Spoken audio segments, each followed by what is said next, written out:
Welcome back to Moto Guzzi, and we're going to be looking at the frame and elements that relate to that. So hang on tight.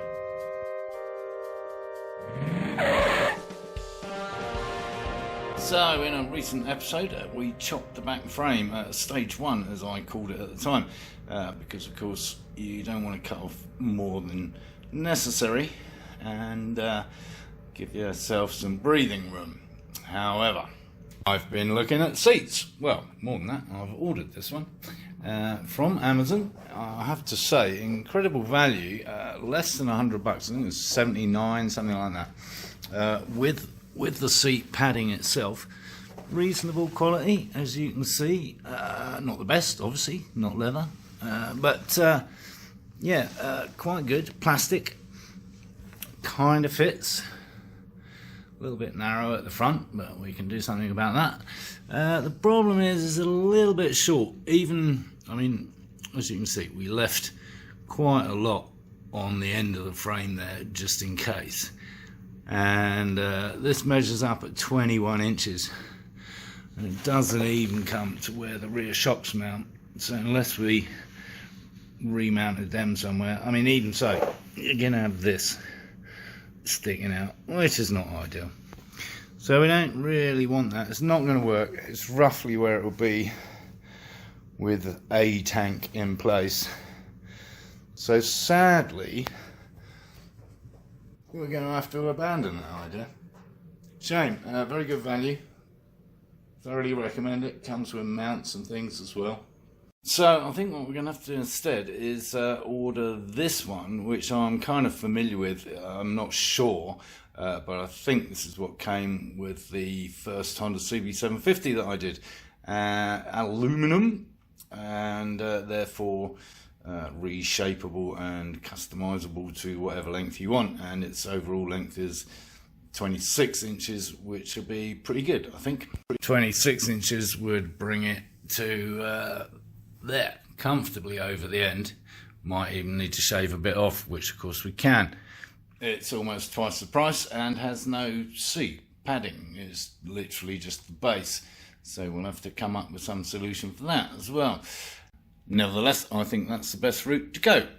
So I was thinking that might be an option, but then I found this one actually in California, which looks to be even nicer actually, and it comes with a seat pad. So I'm going to give that a go.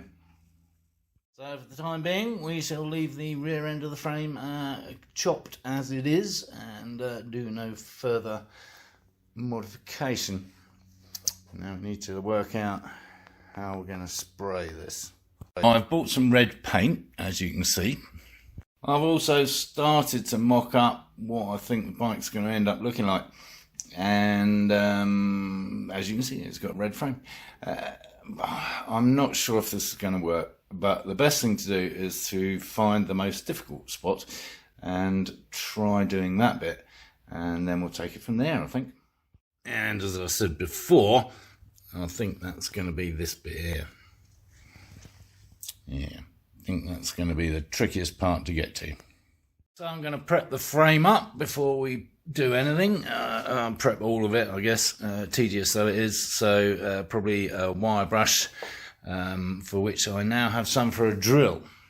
And then finally some sandpaper, obviously, to smooth everything off to some degree. Although this engine enamel type paint is often quite forgiving in terms of rough surface, and obviously it doesn't have to be nice and shiny like a fuel tank, so it won't have to be perfect. If you watch the episode on the exhaust pipe that I painted with the high heat stuff, you'll realise that I didn't really prep that too much. And on the subject of bodywork, our seat has turned up.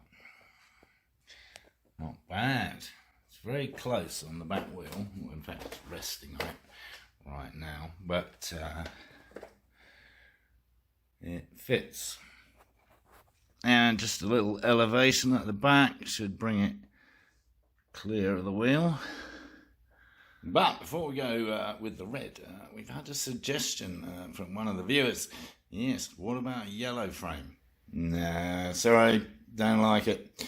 Silly tosser. No, I'm not being rude. That's his name. Yeah. Anyway, thanks for the suggestion. Keep them coming. We are masked up, sanded down, dismantled, taken entire gear shift mechanism off. Not looking forward to putting that back together again. And ready to do some painting.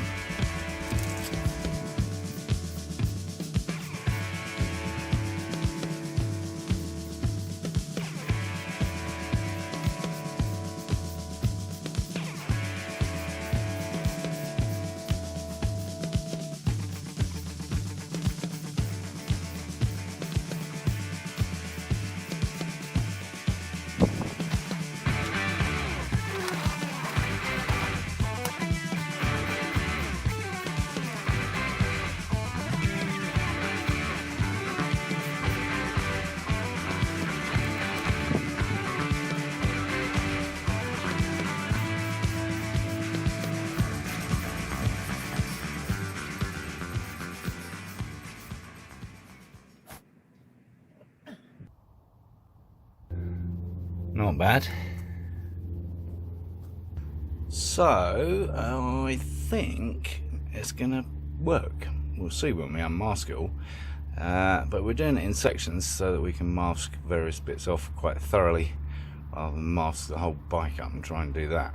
But as you can see, the overspray is minimal with this type of paint, so it's quite easy to do. Masking up the other side using my card trick. So this is so that the tape doesn't stick to anything I don't want it to, because we've got paper thin clearance there. And just get it in place and stick it down. Take the card off. That bit can stay.